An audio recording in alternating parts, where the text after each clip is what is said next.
السلام علیکم۔ آج جمعہ ہے، مئی کی 17 تاریخ۔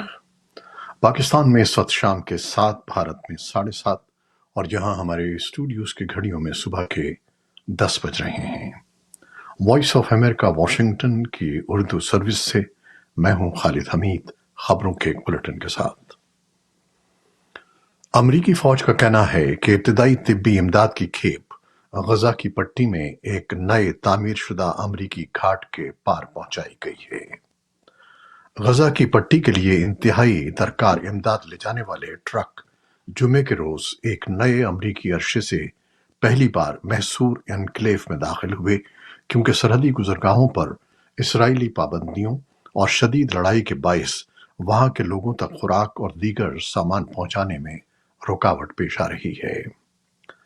اس آپریشن میں یہ پہلی کھیپ ہے جس کے بارے میں امریکی فوجی حکام کا اندازہ ہے کہ غزہ کی پٹی میں ایک دن میں 150 ٹرک داخل ہو سکتے ہیں۔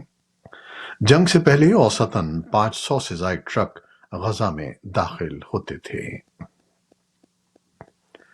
جنوبی افریقہ نے جمعرات کو اقوام متحدہ کی اعلیٰ عدالت میں اسرائیل پر الزام عائد کیا کہ اس نے غزہ میں قتل عام کو تیز کر دیا ہے، اور ججوں پر زور دیا کہ وہ رفح پر اسرائیلی حملے کو روکنے کا حکم دیں۔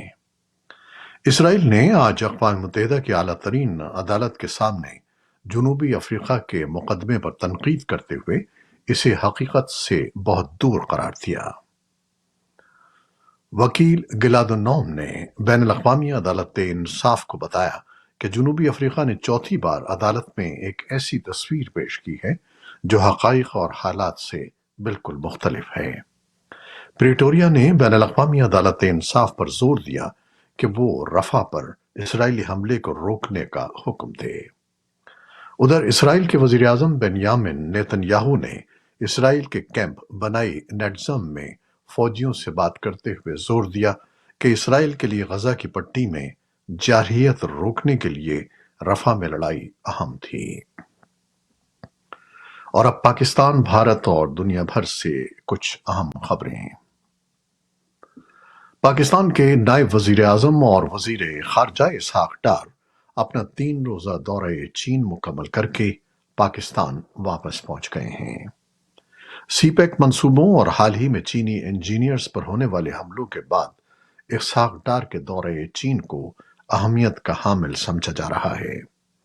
ان ملاقاتوں اور دونوں ملکوں کے درمیان اسٹریٹجک ڈائیلاگ کے 5ویں دور کے اختتام پر دوطرفہ تعلقات اور مالی تعاون کو مزید بڑھانے پر اتفاق کیا گیا۔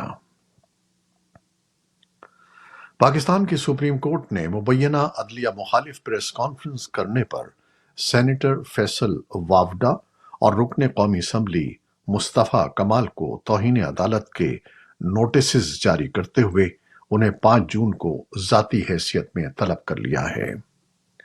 سینیٹر فیصل وافڈا نے بدھ کو پریس کانفرنس کے دوران سپریم کورٹ کے جج اطہر من اللہ سمیت عدلیہ پر تنقید کی تھی، جبکہ متحدہ قومی موومنٹ پاکستان کے رہنما مصطفیٰ کمال نے بھی جمعرات کو پریس کانفرنس کر کے اسی قسم کی تنقید کو دہرایا تھا۔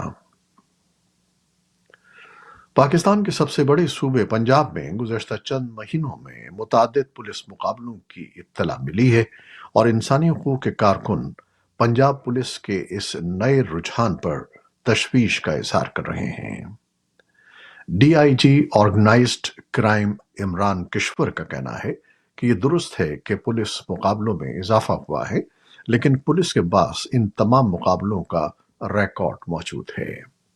ان کا کہنا ہے کہ ایسے پولیس مقابلوں میں پولیس اہلکار بھی شہید ہوتے ہیں۔ Human rights commission of Pakistan یا HRCP کی حالیہ رپورٹ میں کہا گیا ہے کہ رینجرز اور فوج کے ہاتھوں ماورائے عدالت قتل اور پولیس کے محکمہ انسداد دہشت گردی، زمینی اور انسانی حقوق کی سنگین خلاف ورزیاں ہیں۔ HRCP نے کہا کہ گزشتہ سال مبینہ طور پر 618 لوگ پولیس مقابلے میں مارے گئے تھے اور 24 حراست کے دوران جاں بحق ہو گئے تھے۔ افغانستان کے صوبے پکتیا کے ڈنڈ پٹھان میں طالبان اور پاکستانی سرحدی فورسز کے درمیان جھڑپیں जुमे को चौथे रोज भी जारी रहीं। तालिबान की बदरी यूनिट के कमांडर अब्दुल हमीद खुरासानी ने अपने एक्स पेज पर कुछ तस्वीर पोस्ट की हैं और दावा किया है कि एक मस्जिद तालिबान के वजीर दाखिला ने सरहद अबूर करने वाले मुसाफिरों के नमाज के लिए बनवाई थी, वो और एक क्लिनिक पाकिस्तानी फौजियों ने कल की फायरिंग में तबाह कर दिया है। तालिबान और पाकिस्तानी सरहदी अफवाज ने इस लड़ाई और सरहद पर जारी झड़पों के जारी रहने की वजह पर कोई बयान नहीं दिया है। कोरोना वैक्सीन कोविशील्ड और कोवैक्सीन के साइड इफेक्ट्स के इंकशाफ ने सेहतकारों को तशवीश में मुब्तला कर दिया है। भारत में मज़कूरा दोनों वैक्सीन लगाई गई थीं। डॉक्टर्स के मुताबिक भारत में भी कोरोना की वबा के बाद मरीजों की तादाद में इजाफा देखा गया है।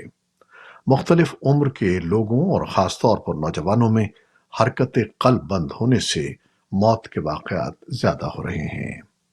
ताहम उनका कहना था कि ये यकीन के साथ नहीं कहा जा सकता कि इसकी वजह कोरोना वैक्सीन है।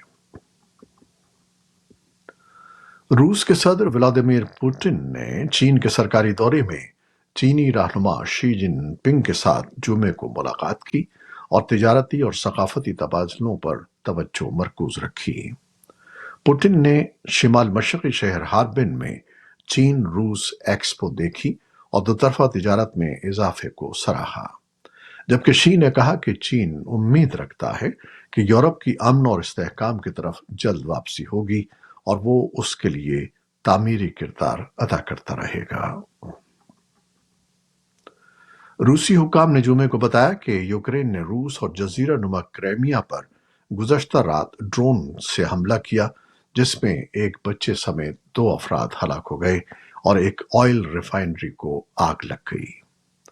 यूक्रेन का कई हफ्तों में ये सबसे बड़ा फजाई हमला था और ये उस वक्त हुआ जब रूसी अफवाज फ्रंट लाइन पर पेशकदमी कर रही हैं।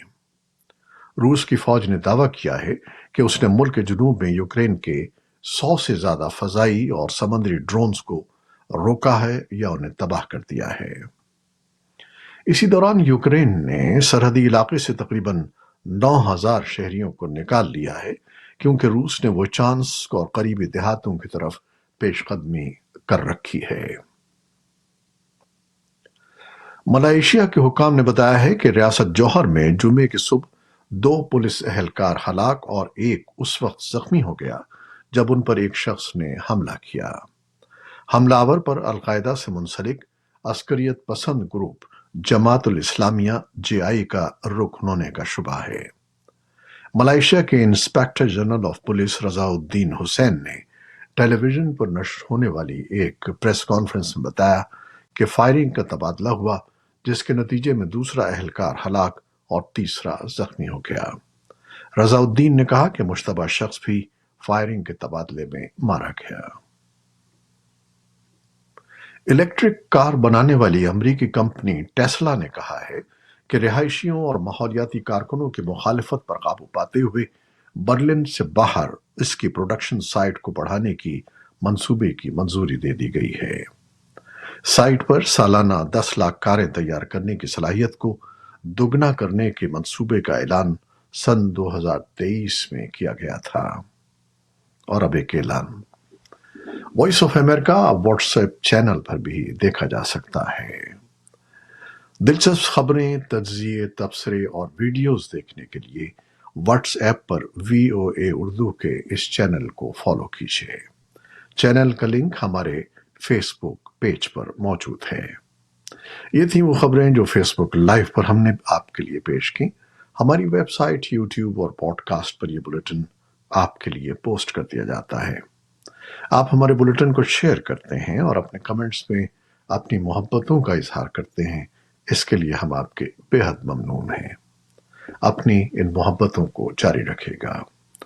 न्यूज़ प्रोड्यूसर सैयद असफर इमाम और न्यूज़ एडिटर बहजत जिलानी के साथ खालिद हमीद को अब इजाज़त दीजिएगा। अल्लाह हाफिज।